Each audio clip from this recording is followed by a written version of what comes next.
नमस्कार आप सभी को। मैं सोनिया सिंह स्वागत करती हूँ आप सभी का बीट द कंपटीशन पे। जी हाँ, मैं बिल्कुल इस आशा के साथ इस वीडियो को बनाने की कोशिश कर रही हूँ आपके सामने कि एक तो आपकी EMRS की तैयारी बहुत अच्छी चल रही होगी और अब आपकी तैयारी पढ़ाई लिखाई से निकल करके प्रैक्टिस सेशंस पे जा पहुंची होगी। अब 10 सेकंड का पॉज लेकर के आप ये जरूर सोचिएगा कि क्या ये कहना सही होगा या गलत होगा। गलत तो इसमें कुछ है नहीं क्योंकि तैयारी करने के अलावा आपके पास कुछ ऑप्शन है नहीं। अब यहाँ पर जो प्रश्न आपने पूछा है, बच्चे बहुत बार पूछ रहे हैं कि मैम ये जो EMRS की तैयारी है उसको हम कैसे आगे लेकर के जाएं, हमें तो बहुत समस्या हो रही है, बहुत परेशानी हो रही है इस चीज से, क्योंकि एग्जामिनेशन डेट्स तो अभी तक अनाउंस नहीं हुई है ना। तो एग्जामिनेशन डेट्स अनाउंस नहीं हुई है, ऊपर से हाई कोर्ट का यहाँ पर इशू चल रहा है, करेक्शन विंडो अभी तक ओपन नहीं हुई है।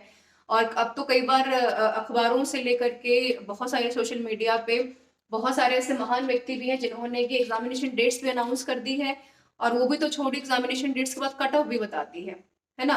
तो देखिए थोड़ा सा ना, मैंने आपको बहुत पहले भी ये बात बोली थी कि अपना जो वैल्यू टाइम है सही जगह पर दीजिए जिसकी आवश्यकता है आपको, है ना। क्योंकि यही एक वैल्यू टाइम है, आपका एक वैल्यूएबल चीज है क्या, आपका वक्त जो कहीं ना कहीं आपका वेस्ट हो रहा है ना, सबकी बातों में आकर के कि भाई पेपर क्या अक्टूबर में होगा, क्या नवंबर में होगा, क्या नहीं होगा, हाई कोर्ट क्या कहेगी। देखिए सच ये है कि यहाँ पर इस सवाल का जवाब किसी को नहीं पता है, इनफैक्ट ये हाई कोर्ट को भी नहीं पता है क्योंकि सुनवाई अभी तक हुई नहीं इस चीज को लेकर के। डेट शीट जिन लोगों ने अनाउंस कर दी है, कट ऑफ भी अनाउंस कर दिया है, उनको यही नहीं पता है कि भाई पेपर का मार्किंग स्कीम चेंज हो गया है।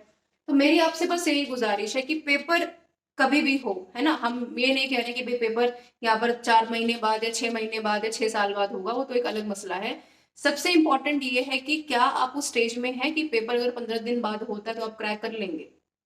आपको ये नहीं भूलना चाहिए कि मैंने पिछली वीडियो में भी डिस्कस किया था कि अगस्त के बाद से लाइंस क्लोज हो चुकी है, और अब वो जमाने चले गए कि सरकारें जब 4 4 महीने का टाइम आपको देती थी कि हम 1 महीने पहले यहाँ पर बच्चों को जो है डेट बताएंगे, फिर 1 महीने बाद हम एडमिट कार्ड रिलीज करेंगे, फिर उसके बाद हम बच्चों को एग्जामिनेशन जो है डेस्टिनेशन बताएंगे। अभी यहाँ पर एडमिट कार्ड से पहले प्री एडमिट कार्ड का जमाना आ चुका है कि 3 दिन पहले एडमिट कार्ड आपके हाथ में आ जाता है, चौथे दिन आप एग्जामिनेशन सेंटर्स में होते हैं, है ना।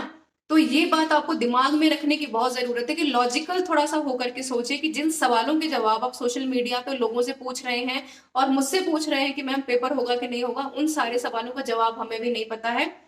इस पूरी स्टोरी का कंक्लूजन सिर्फ इतना है कि पेपर होना ही होना है क्योंकि अगले साल चुनाव आने वाले हैं।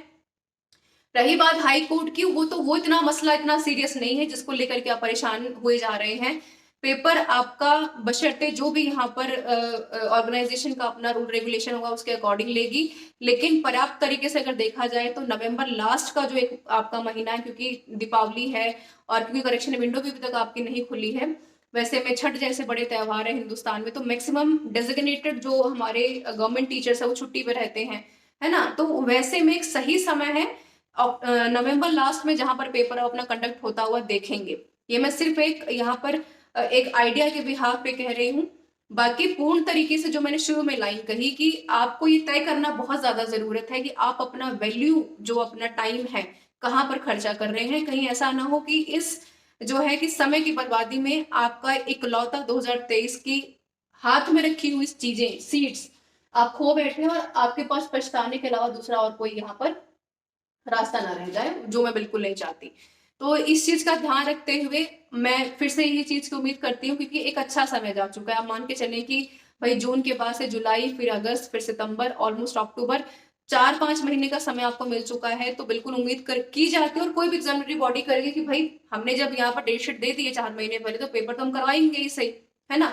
तो वैसे में बहुत इंपॉर्टेंट है कि आपकी जो प्रिपरेशन है आप तैयारी से निकल करके प्रैक्टिस में जानी चाहिए, क्योंकि आपको नहीं भूलना है कि नेगेटिव मार्किंग भी है ना। तो नेगेटिव मार्किंग आपको खतरे में भी डाल सकती है, और अगर स्मार्ट तरीके से प्रैक्टिस अगर आपने मॉक टेस्ट या बाकी प्रैक्टिस नहीं की तो वही आपको यहाँ से बाहर भी कर देगी।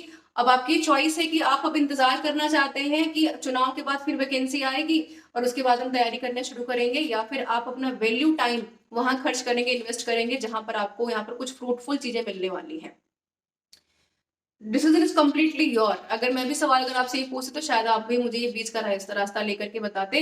ये वीडियो बनानी उन बच्चों के लिए आवश्यक थी जो कि काफी परेशान हैं और जो काफी स्केल अप तरीके से तैयारी कर रहे थे कुछ चीजों की वजह से, कुछ र्यूमर्स की वजह से अपनी तैयारी को नुकसान पहुंचाए बैठे हैं। देखिए सिलेक्शन ले लीजिए, क्योंकि हमें नहीं पता है कि वैकेंसीज कब तक आएंगी। जो हाथ में है आपके चीजें, उसका फायदा उठाइए। फिर क्या होगा नहीं होगा, जिन सवालों के जवाब हमें नहीं पता है वो पूछने बंद कर दीजिए, क्योंकि उसका कोई फायदा आपको नहीं मिलने वाला है।